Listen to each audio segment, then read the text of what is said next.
Welcome to All About Agatha, the podcast dedicated to reading and ranking every single mystery novel written by the Queen of Crime, Dame Agatha Christie. I'm Catherine Brobeck. I'm Kemper Donovan. And we have an exciting episode this week because we are not talking about an Agatha Christie. We are doing something that we increasingly love. We are talking to novelists who are writing incredible mystery novels in 2021 that we can read and talk to in this day because, you know, much to our chagrin, we can't talk to Dame Agatha because, you know, she passed away before we were born. We got as close as we could with Matthew Pritchard, but that's the proverbial no cigar, and it's really fun to be able to speak with mystery novelists and authors who share our enthusiasm for Christie. Because if you're writing a mystery, if you have published a mystery, chances are you're a Christie fan, even if she's not a direct inspiration. And I'd say that that actually is a fairly good characterization of the subject of our interview today, who would be Alexandra Andrews. And what did she write, Catherine? Who's Maud Dixon, which I know a lot of you have read, and so we're very excited about that. She was a delightful interview, and so we're very excited to be able to post this. So let's just get right to it. We are so thrilled to be speaking with Alexandra Andrews, the debut author of a wicked and witty suspense novel that came out in March of this year, drawing comparisons to Patricia Highsmith, which is some of the highest praise we can imagine. The novel is called Who is Maud Dixon? And there's already a film in the works, which we'll be touching on a little later, but let's focus on the text because that's what we do. And as always, our aim is not to spoil anything in this conversation for those of you who haven't read the book yet, which you all absolutely should do. But very broadly, the story follows a 20-something assistant, Florence, who works at a small publishing house in New York and who very much wants to become a famous writer. And after she gets fired for some rather questionable behavior, she agrees to become the assistant to a famous and reclusive writer named Helen, who the world knows as the pseudonymous and eponymous Maud Dixon. And from there, the twists and turns really start flying as Florence and Helen go on a trip to Morocco for what Helen tells Florence is research on her next book. And let's just say that a lot goes down in Morocco. The story exploring themes of impersonation and identity, as so many of the best thrillers do. And the book that people seem to be comparing it to is Highsmith's The Talented Mr. Ripley. So I suppose we should start out by asking Allie whether you are in fact a fan of Highsmith and what you make of all the references that critics and readers have been making to Ripley. I'm such a fan of Highsmith. I doubt that's surprising. And I'm thrilled that other people are making the comparison. That's high flattery in my book. Yeah, I was actually rereading The Talented Mr. Ripley a couple years ago. I have a terrible, terrible memory, which is sort of a boon because I can reread all my books over and over again. And it's like the first time every time. I was rereading The Talented Mr. Ripley. And it was right around the time when Elena Ferrante's books were coming out, her Neapolitan novels. And, you know, she's, of course, a pseudonymous writer, and people were very obsessed with who she was. And it was really those two things coming together, The Talented Mr. Ripley, this idea of playing with identity, and Elena Ferrante, the very famous pseudonymous writer. The two of them just sort of came together and sparked the idea for Maud. I like that. I mean, I have always had like a slight problem because, you know, people have kind of figured out some parts of who Elena Ferrante is now. And it's sort of one of those annoying things where it's like, leave her alone. Like the lady wanted to be left alone. Your author in the book has kind of a reason for remaining anonymous. Yes. But I think that there's been a resurgence in recent years of Highsmith, and I think it's really, really nice to have people who are looking back at her because it's not that it ever fell out of fashion, but I think that a lot of people just don't read it in the same way now. Yeah. I mean, I think we've gotten to this point where it's a good time to be reading thrillers and a good time to be writing thrillers. They're having such a moment right now, but I think there is a trend for thrillers these days to just And I do this too, to just pile on the action and the twists and one after another, and everything gets very bombastic. But I think there's something to be said about these mid-century writers like Patricia Highsmith or Graham Greene or Eric Ambler, where it was... Oh my God, Eric Ambler. You're mentioning Eric Ambler. Nobody mentions Eric Ambler. Oh my God, Ellie. This is like Catherine's birthday. Ellie, no, that is, oh my gosh. I have heard Catherine go on and on about Eric Ambler many so times. Good. I know. I think that's so true about Highsmith. And it's really funny. I happen to have just read, I'm curious if you read it, given, that you wrote a very Highsmithian book, her book on writing. I have read it. It's great advice. It's all great advice. It's really great advice. And she really does talk about that. And it's so interesting because it's also called plotting and writing. Yes. and she really gets, specific about how she plots her books. Mm-hmm. And it is interesting because somehow she manages to be that writer who has lots of plot, but the books are never plotty. Like it's like she's having her cake and eating it too, because so much, when you're reading Talented Mr. Ripley and you have to actually describe what happens, it is not just, two people sit in a room and talk to each other, sort of a book, obviously, but it is also so rich in character. And it's one of those books I found it useful, but also frustrating because I was like, really, at the end of the day, you just have to be brilliant. It makes it sound so easy. She's like, just have a brilliant idea and then add this twist and, add a little bit more to here. And Stranger on a Train. Will anyone ever come up with a better plot than that? No. But it also gives such a good sense of who she is. She's such an odd person in the best of ways. And that really comes through in that book where you're just like, wow, I wish I could have met you. Oh. Well, she apparently, have you heard this one, carried a bag of lettuce? A head of lettuce in her purse when she went out to dinner so her snails could feast on it. She went to she went to parties with like a bag of lettuce. A bag of snails and lettuce, yeah. Yeah, because she raised snails and they were her pets, right? And she liked animals a lot more than people and total misanthrope. Yeah. But it's funny, the whole idea, I think, of an author trying to keep her identity secret. And I'm with you guys too on Elena Ferrante. I actually, out of principle, never clicked on any of those articles. I won't read them. Same. Yeah, I have no idea who she is. I don't care. I'm so respectful. Wait. I did click. Of course you did, Catherine. Catherine is the one who reads mysteries, by the way, and figures it out annoyingly quickly and has to share it. You're a very active reader, so it doesn't surprise me that you would kind of have to. I don't share it. People try to be mad at me about being a spoiler, and I'm just like, no, I just just figure it out immediately. Like that's just that's how I read. So, it's not like I'm doing it deliberately, but also at the same time, I'm the person who, if somebody wants to spoil a TV show for me, I do not care whatsoever. So I care about the process.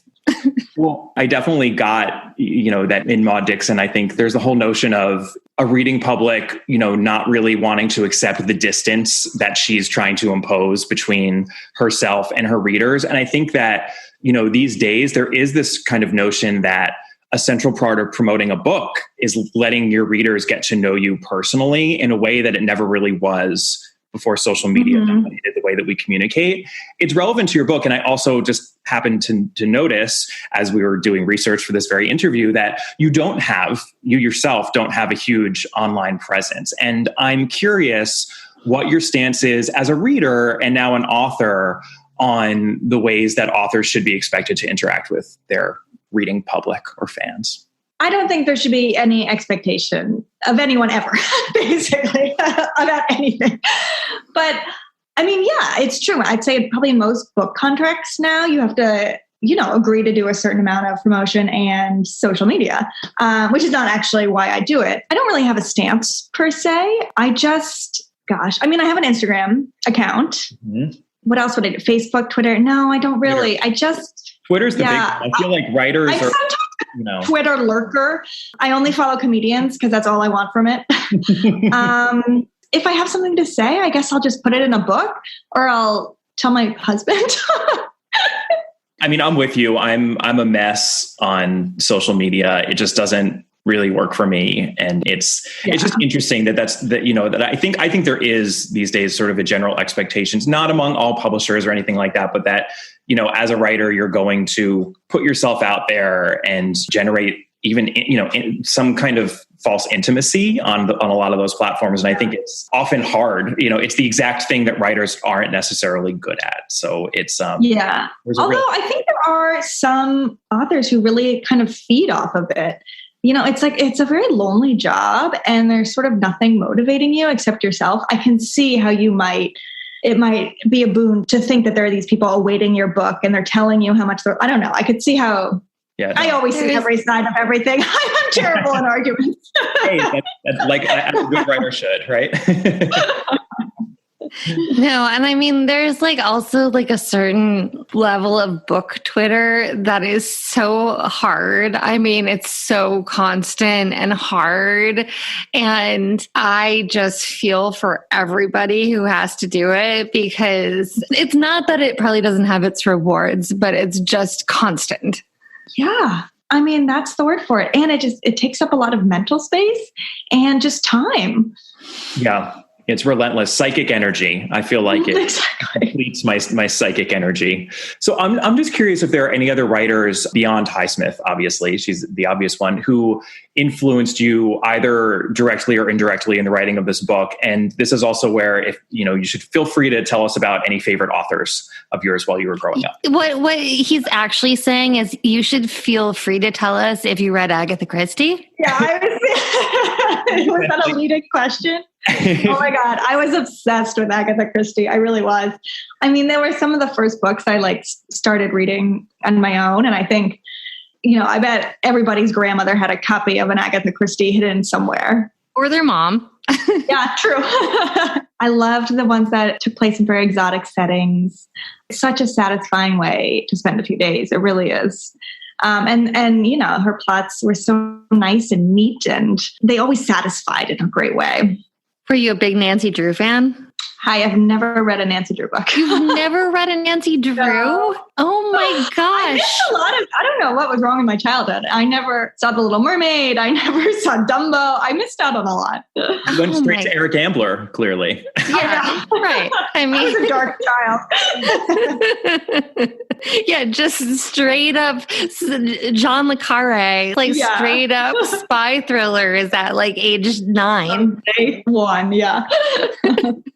No, we love that. What else did you read though growing up? We love this question, obviously, because we're massive readers. Yeah. I started reading classics, I think, very early. I remember picking up Anna Karenina way too early, but just loving it. And do you know why Kemper and I are friends? Why? Anna Karenina. Really? Yeah. How did that happen? Yeah, I'm curious as to this story too, because I don't totally know it. No, we when Kemper first started dating his partner, we got into an argument about Anna Karenina. I knew his partner first, and we got into an argument about who the protagonist of Anna Karenina is. And obviously the protagonist of Anna Karenina is Levin. And so Kemper and I both said it at exactly the same time across the table. And I was like, oh, now I'm in love with Kemper. And we are just going to be best friends forever. And I totally remember that conversation. That's absolutely how I remember it too. But I did not know that was the moment for. Yeah, that was the moment. That was the true love moment of bringing people together. Who knew? Yeah. So Anna Karenina too young is something I completely understand. You can really only appreciate the farm bits later, though. I know. Yeah. So I wanted to also talk a little bit about the other reference point that I feel like a lot of people make when discussing your book, which is the film All About Eve. And this also gives me an opportunity to talk a little bit about All About Eve, and I will never pass up an opportunity to talk about that film. I actually don't think it's the best reference, though, for your book. And to be clear, I love All About Eve and I love your book, but I kind of feel like a lot of people, it's to say that your book is The Talented Mr. Ripley meets All About Eve is sort of a more artful way of saying it's like The Talented Mr. Ripley, but with ladies instead of dudes, which I think is why people say that. And I actually did a little bit of internet sleuthing, and I believe that you didn't actually watch All About Eve until after you wrote this book, right? True. Yeah. People kept making the comparison. So I thought, well, you're like, I gotta watch this movie. And I was trying to think about exactly why the reference doesn't work for me. And I think, first of all, there's the fact that All About Eve is very much from the older, more experienced person's point of view. You know, it's very much Betty Davis's movie, whereas your book is very much from the younger, more inexperienced person's point of view. That would be Florence's. But I also think to a certain extent that what a lot of people cherish about All About Eve, and it's certainly what I cherish about it, is that it has a lot of brash, straightforward language that is like so brilliantly employed. I mean, there's a reason why it's one of the best Betty Davis vehicles in existence. And I think that one of the things you do so well in your book is kind of the opposite. You know, your book features a lot of people who communicate with each other in sort of disingenuous or oblique, you could even say coded ways. People are often saying what they don't mean. And I'm wondering if you think that's fair, if I'm sort of parsing that in a way that feels valid to you as the writer of this book. No, yeah, I think I take that as a compliment. I find female relationships, particularly ones that deal with sort of a power dynamic, very fascinating, in part because so much of it, I think, comes down to language. You know, women tend obviously not to physically fight, but also I think a lot of women, and I'm being totally reductive here, I understand that. You know, I'm just going to talk about me so I don't have to generalize. I really hate confrontation. I hate being outright aggressive, but I still have all these emotions like envy and anger and ambition. And I find that they come out in this very kind of squeezed, crooked way. And so much of it comes down to language, I think. You know, I remember being a teenager and just like when you're growing up, I went to an all-girls school for a while. You learn to sort of fight these battles in a very linguistic way. You know, you master the art of the cutting barb that you can sort of step back from or be like, no, I was only kidding. You know, it's all very layered and interesting to me. Mm-hmm. I think that, you know, as the other woman in this conversation, I certainly understand. And, you know, there's a way that I've always said that for me, the most vicious workplace relationships I've ever had have been with women. They have not been with men, to the point sometimes where it is totally frightening. So when I was reading your book, I recognized that fundamentally that you can have this completely frightening, two-faced relationship with a woman in the workplace. And sometimes I feel like there's not enough credit given to that. I mean, I'm not undermining Me Too or anything, but I'm just saying that sometimes the scariest ones are the ones that are duplicitous. Or where the other person isn't even being duplicitous. When you have a boss who, on the one hand, is an ambitious, powerful woman, you're very drawn to that, but you can also be sort of scared of that and scared of her power over you. And so I think you can be both. It's an ambivalent relationship. It's interesting because I was thinking a lot about this. I was trying to think of the Christie book that reminded me the most of yours. And I landed on one that I think really works, which would be After the Funeral. Because without getting too specific, you know, so as not to spoil either book, I think that After the Funeral also has an impersonation at its core. And it considers really centrally this intimate relationship between two women who occupy very different rungs on the social ladder of the society they live in. There is really a power differential there. And that difference is a definite source of conflict. So I think it's really interesting, actually. What I would say to listeners is you should read this book. You should read Who is Maud Dixon? And if you haven't yet read After the Funeral, read that too, because it's really fascinating to see how very differently I think you can handle a similar subject, because it could not be more different the way that Christie does it in her whodunit-ish way. But there's a real power to that underlying relationship in that book, which is why I think it actually is one of the most unsung and best Christies, actually. And I think you're both exploring a lot of similar things, which is why, you know, there's just a lot to chew on in both books as to that subject. This episode is brought to you by Best Fiends. You know, we've talked before about how lovers of puzzles and puzzle mysteries tend to love Best Fiends, since each level within the game consists of a different puzzle. We have indeed, Kemper. But it strikes me that there's something else Best Fiends and Christy specifically have in common. Oh my gosh, what would that be, Kemper? Abundance.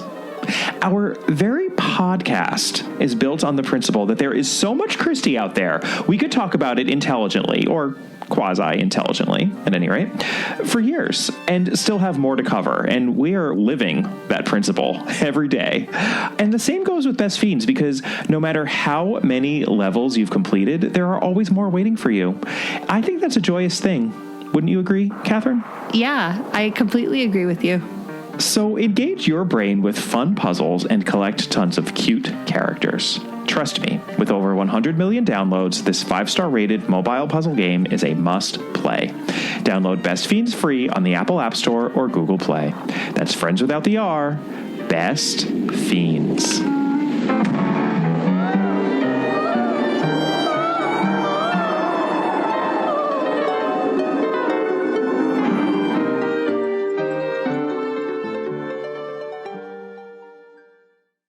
I wanted to ask you about one specific passage also. There's actually, this doesn't always happen when I'm reading a book, but this really did happen to me after I read your book. There was one passage that stuck with me a long time after I finished it. And so I just wanted to ask you about it.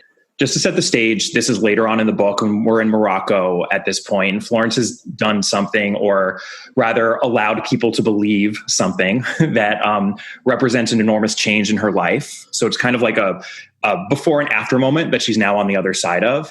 And here's what you write. She didn't have to try so hard to change anymore. Change? What a hoax. Nobody changes. They spend years tweaking their habits, taking small incremental steps in the hopes of altering the course of their lives. And it never works. No. You just have to know when to cut your losses. I found this so devastating because I think it is 100% true. And I hate it that it's true. Because it's really depressing, because I'm constantly trying to change myself and it's so hard. Like, it's such an uphill battle. And I think it's almost like, in some ways, the big lie that all literature is built on, right? Where it's like your protagonist is a different person from point A to point B at the end of the book, because we want to believe that it's true.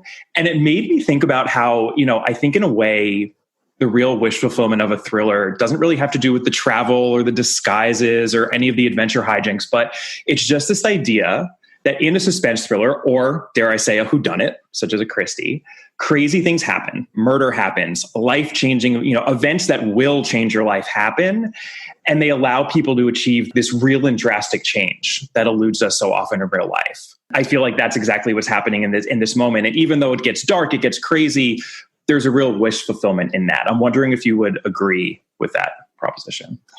Yeah, I mean, there's something so compelling about a radical reinvention. It's like the makeover montage in the movie, but it's just so easy. Like you, I am someone who has spent a lot of time trying to change myself.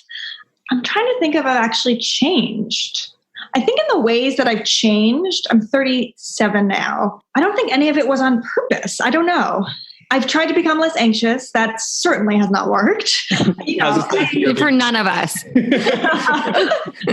I've tried, oh my God, how many of my to-do lists have included start Pilates? And I've never done Pilates. I think, you get to a point where you just have to accept who you are, or like Florence, throw it in the trash and start over. Maybe those are our two options. I think that might be the case. We mentioned Anna Karenina before, but there's the great passage at the end of Anna Karenina that Kitty grows up. Kitty doesn't change so much. She grows up. But there's this great passage at the very end of Anna Karenina where Levin is thinking about should he change? And he's looking at the stars and thinking about the universe. And he's basically oh, I should go tell Kitty about this. And then he's basically no, she'll just understand. And it's just well, you didn't really change, dude. You liked the idea of it.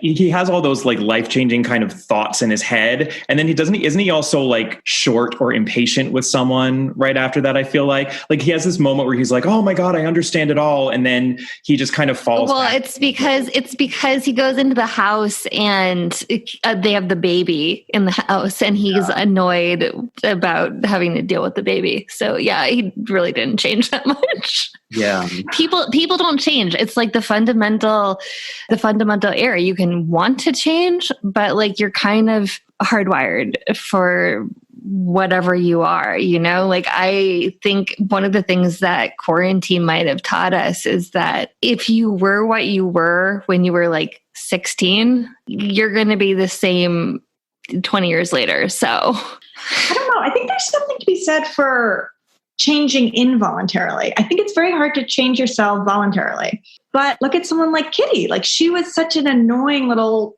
twit at the beginning of the book. You just wanted to slap her. And then, whatever, she gets her heart broken. And she really becomes a much more interesting person. And she would never choose that. And she didn't say to herself, I need some more depth here, kid. Well, right. No. And I mean, I think that the interesting thing about that is, right, she ends up going with her mother to Germany, right? Now I like that we're recounting the plot of Anna Karenina. Oh, there we go. Anna Karenina. Tolstoy doesn't need the money. I do. No, but that is, she goes there because she has to. And so she changes as a result. She meets the elderly woman in the sanatorium with her mother, and Kitty becomes, in a weird way, the other like protagonist in the second half of the book. So like you can have involuntary change. And, I think in your book, it's interesting how deliberative it is. Yeah. I don't think my book is realistic per se. In earlier drafts, it actually had a very campy tone, which I sort of peeled back over the course of many, many, many drafts. But, I'm someone who actually I can't read very like gritty thriller. Like I love Agatha Christie precisely because they're called cozies, right? And I can't we take offense at that term. Really? Tell me more. I only heard this term like very recently. Well, it's condescending, and so and it has a real history in like literary theory too. Bunny Wilson, Edmund Wilson, he was an editor at New Republic and the New Yorker. Yeah. He wrote this series. He wrote a really famous essay called "Who Cares Who Murdered Roger Ackroyd?" And also, why do we like detective novels? Basically, he just was a jerk about mysteries. And he was, of course, the most prominent literary critic in the United States in like the 1930s and 40s. Mm-hmm. And so he just was terrible about them. And it had something to do a little bit about the fact that they, in that time period, were largely written by women. And there's an argument to be made historically that part of the reason, and you mentioned this earlier, Allie, that one of the reasons that you read them is that they're satisfying at the end. You make the world whole again in them. But that doesn't make them a cozy. That makes them, like, some of them are like vicious. Some of the like Christies, etc., are just terrifying, actually. But they, at the end of the day, they come out where you know the solution. And so as a result, you have agency. And that's actually an interesting point for you because, your protagonist does have agency, but in a very different way. But don't you think there's a difference between like an Agatha Christie novel and like, let's say like a thriller published, and I'm not actually thinking of anything real, like about where like a 7-year-old gets raped and murdered. Don't you think there's a categorical difference there? Or no? No, because there is a child murderer in one of the most famous Agatha Christie books. And there's an Agatha Christie that we haven't gotten to yet, actually, that features a child, and not even a super old child who's murdered, actually. So she has both child murderers and children murdered. The difference is tone. Right. I think that... yes, and I wonder... Sorry, you go ahead. No, well, we want to hear from you. Everyone's tired of hearing from here. No, I'm interested in this. I was just going to say, I think often the difference is tone, because with Christie, there's actually a great deal of understatement that happened, even though she's dealing with exactly the sort of dark subject matter that, at that point, often when she was writing, her noir contemporaries say, which then became her kind of Patricia Highsmith or P.D. James, et cetera, as crime fiction into the 60s and 70s became much more popular. That's also, those were her contemporaries. And I think that it's easy to sort of overlook or ignore that she's actually dealing with the same things, but in interestingly different ways. And that's how she chose to deal with them. And often combining that with humor, there's a lightness even in those books that features all these dark things, but that's not necessarily, and I think the issue with the cozy term too is that there really is a literary subgenre at this point of books that are called cozies, which are extremely derivative and extremely light in tone. And then I think when people then say, oh, and Christie is cozy too, it kind of lumps her into books that are derivative of her, and she's doing so much more than that. So I think that's where it gets a little bit troubling or problematic. But let's just say that if there's like a teapot on your cover and a cat, or it features a recipe. They have recipes? Many. Oh, the cookbook cozy crossover is huge. I think I am just dipping a toe into the cozy world. Let me ask you, does Louise Penny write cozies? No, Louise Penny. I love Louise Penny. So no. I do too. Yes. And we cannot get Louise Penny on the podcast. And it is very upsetting. You've got to get Penny and Clinton together. That's your big get. I know. They did the podcast together, right? They're writing a book together. Oh, yeah, they are. Yeah, it's so great. If only. Well, what can a girl do? I was curious that you mentioned that you wrote a number of drafts of the novel. I think I read somewhere that you wrote 24 drafts. I did. I have them right here on this computer. I have them. I'm very organized. I have them all labeled. And I think I was also reading that you had an original outline that you also had to throw out. And you kind of made references of how the book had more of a camp sort of element to it at first. I'm just curious, because I'm always curious about writing process, how organic that process became after you threw out that original outline. Like, did the book become something totally different? Did it go to a different place? Or was it more of kind of a piecemeal sort of a change? It was a very organic, instinctual process, I would say. I mean, it was such a strange process because, I was learning how to write a novel, not even a novel. I was learning how to write fiction as I wrote fiction. So obviously making a lot of mistakes along the way. I mean, I can't even tell you how much I threw out. Oh gosh, so much. I mean, I wanted this book to be very character driven. And I when writers are like, the character told me what to do. I mean, I sort of don't hold truck with that, but there was a certain sense of, I just really enjoyed writing the Maude Dixon character, so I wanted to keep her around. And when I tried to write chapters that I'd already outlined, where I'd say, okay, I need to get from point A to point B, like I need to accomplish X, Y, and Z. That was a lot of letters.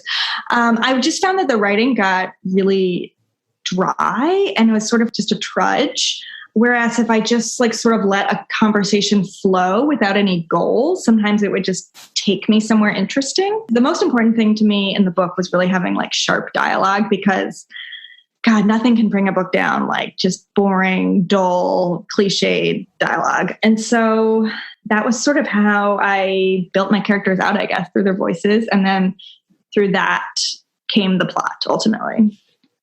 We often talk about in Christie, because it's, we're constantly trying to solve the mystery of why Christie, and kind of Christie alone, of all these writers of, who are writing detective fiction, continues to be as popular, if not more popular now. And it just, her popularity endures. And I think a large part of it is the easy readability of her books, which is such an element that's easily discounted by readers because it's easy, right? And I think a large part of that is due to her excellent dialogue. And there really is nothing brings a book down more than leaden dialogue, and nothing kind of makes a book sparkle and makes the pages turn than dialogue that moves the story along. It makes me think of the innovation in Oklahoma of the songs moving the plot forward, as opposed to let's stop and then sing a song and go back to our story. I feel like the best dialogue is obviously, moving the plot forward, but in thrillers, especially in mysteries, if you can do that well, I think it goes such a long way. And I felt that, when Florence and Helen are talking in the beginning, sparring more toward the end, no spoilers as to how exactly that's playing out. It's a lot of fun, and it really brings it alive. Yeah. Well, I think before we got sidetracked by the great cozy debacle, I think what I was going to say was that it was very important to me to have a sense of fun throughout the whole book. Not even like in opposition to boredom, but in opposition to like fear. I don't like being actually afraid when I read. And I think that keeping it fun, as I keep saying over and over and over again, makes for a good mix. And again, because we always bring it back to Christie, but that's what she does so well, which is why tonally she often wouldn't but didn't go the same route as like a Ruth Rendell, for example, who is fantastic. And there's such a time and a place for reading a Ruth Rendell. But boy, I have not been turning to Ruth Rendell during the pandemic, that's for sure. I've been turning to Agatha Christie. And yeah, I think there's real power in that. I also just have to ask you, this is such a dorky question, and it's probably a stupid question, but I'm a huge fan of a book within a book.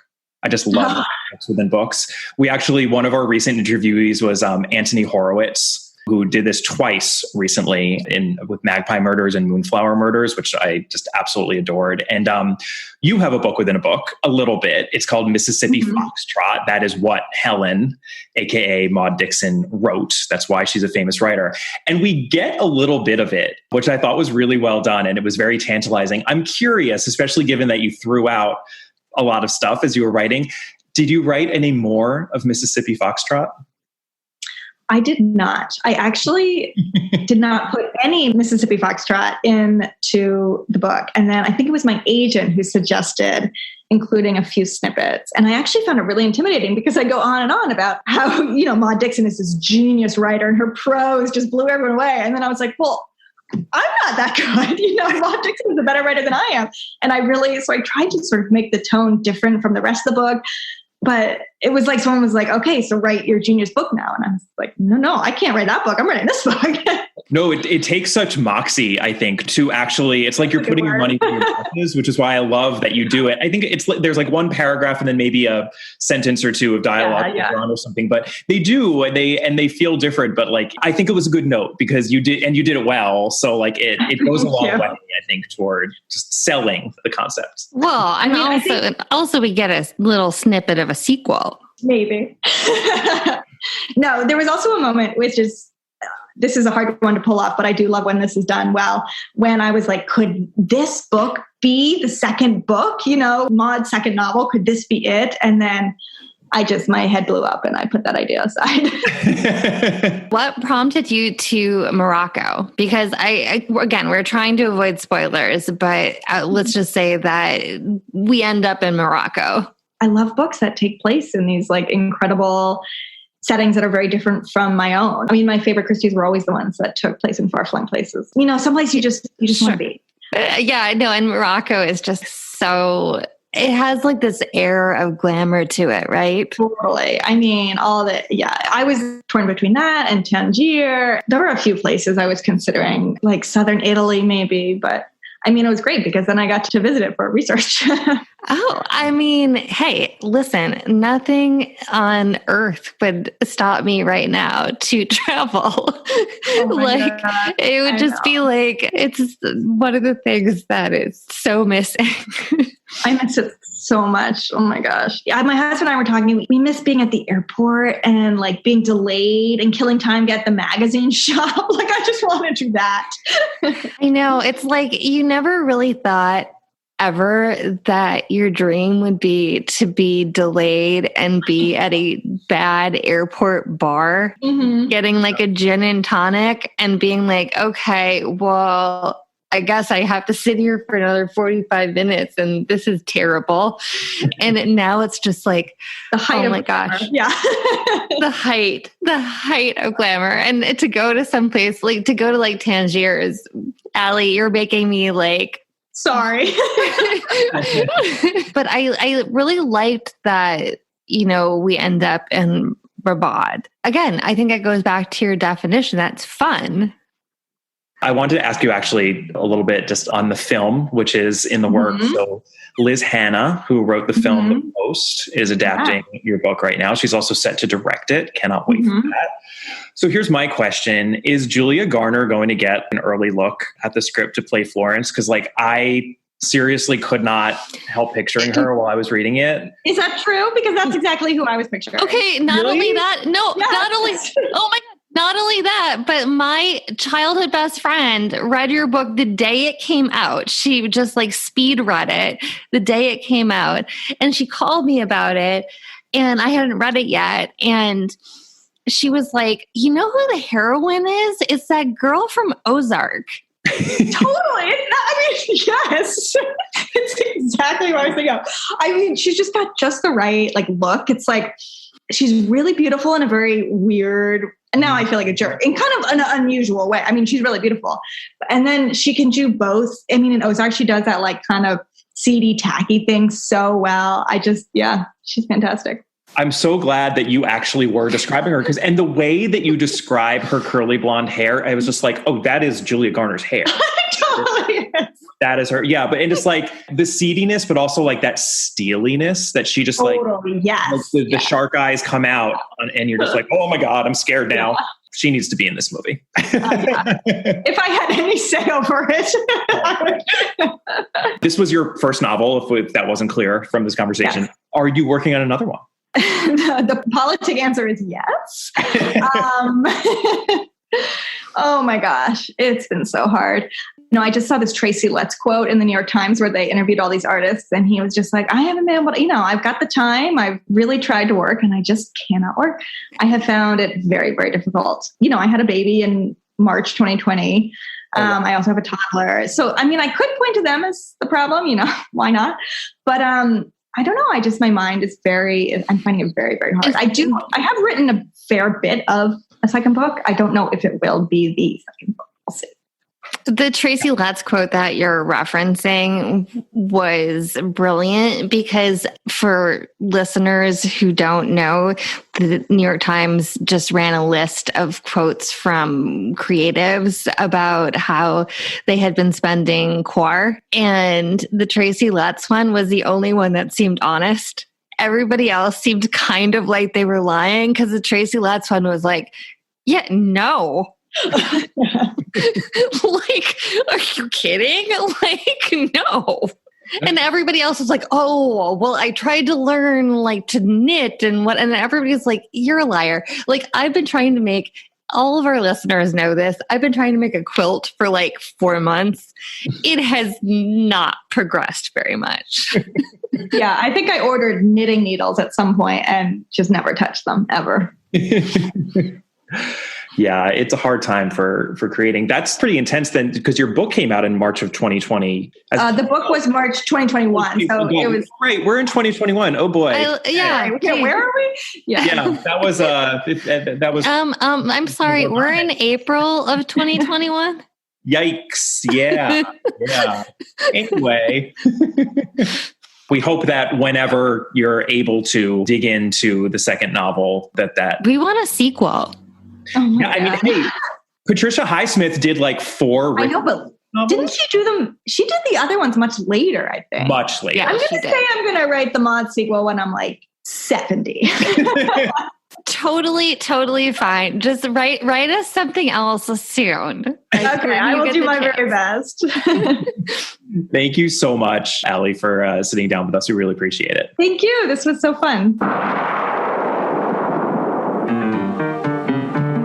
Thank you so much to Allie for sitting down with us over Zoom during this pandemic. It's nice that we can provide a little bit of press/publicity/PR to these authors who have their books coming out at such a trying time. We have every intention of keeping this up even when we are not locked down, but I think it's kind of a nice thing that we started doing more of these during the lockdown. It might be the only positive development to come out of it on a personal level that I can think of at the moment.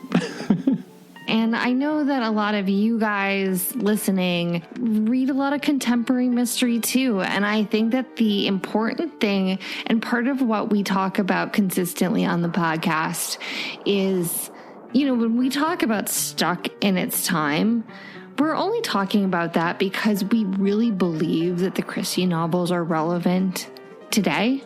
And I think it's really helpful to have contemporary crime writers on talking about that relevance as well. It rounds out, I think, the context for that whole issue in a positive way. I know there are many of you that sometimes get a little irked by our depictions stuck in their time conversations, but we think they're important. And we will continue having those conversations, especially in each novel episode. But this is a way, I think, of continuing that conversation because these are the people who, think about those issues deeply and do exist in our world right now. And even though we call these special episodes, I think this is actually becoming a core part of what we do on the All About Agatha podcast. I completely agree. And we're going to continue it going forward because I think it's important to keep up the history and the narrative of what the mystery novel means to people and what it means to us. I think that's a lovely way of ending our lovely interview with Alexandra Andrews. So we hope you enjoyed that. For our next episode, we are covering a Miss Marple novel.